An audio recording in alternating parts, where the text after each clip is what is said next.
Travels బస్సులు దేనికి వాడాలి? ట్రావెల్స్‌కే వాడాలి. అంటే ఒక 40 మందో, 30 మందో, 50 మందో కలిసి మేము సో అండ్ సో దాకా పోవాలి అంటే వాళ్ళ దగ్గర ఆహ్, బల్క్ అమౌంట్ తీసుకొని. అది 2 రకాలుంటది. ఒకటి ఇంత అమౌంట్ అయిపోతుందని పెట్రోలు, డీజిలు డ్రైవర్ బేట అన్నీ వాళ్ళే చూసుకొని తీసుకెళ్ళటం. రెండోది కిలోమీటర్‌కి ఇంత అని చెప్పి చార్జ్ చేసి తీసుకెళ్ళడం. ఈ సిస్టమ్‌లో నడుస్తుంటది. అలా కాకుండా అవన్నీ ఏం చేస్తున్నారు? స్టేజ్ క్యారియర్‌లుగా వాడుతున్నారు. ఒక్కొక్కటి గూడా స్టేజ్ క్యారియర్ అంటే ఏంటి? ఇప్పుడు ఆర్టీసీ బస్సు ఏ ఏ సెంటర్ నుంచి ఎక్కడి దాకా ఎంత ఛార్జీలు అన్నటువంటి తరహాలో నడుపుతున్నారు.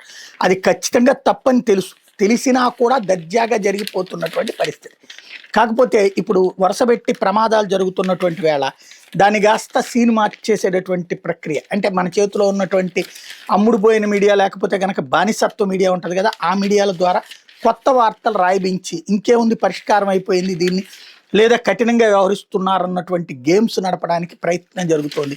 అందులో భాగంగా ఏదైతే ఇవన్నీ గూడా ఏ ప్రాబ్లమ్ లేకుండా సెటిరైట్ చేసేస్తున్నారని చెప్పేటటువంటి ప్రయత్నం అయితే నడుస్తున్నది. వాటిట్లల్లో ప్రాబ్లమ్‌ని క్రియేట్ చేస్తున్నారు తప్పించి మరేం లేదు అన్నటువంటిది చెప్పుకొస్తున్నారు. పత్రికల్లో ఈనాడు, జ్యోతిల్లో వచ్చేటటువంటి వార్తల్లో నుంచి ఈ కొత్త మోడల్‌ని తీసుకొస్తున్నారు. బట్ ఇక్కడ సమస్యల్లా ఏంటంటే ఎందుకోసం ఇవి నడపనిస్తున్నారు. బేసిక్‌గా ప్రైవేట్ ఆర్టీసీ వ్యవహారాలకొచ్చేటప్పటికి సమస్య ఏమవుతుంది? తగినటువంటి బస్సుల్ని ఏర్పాటు చేయట్లేదు.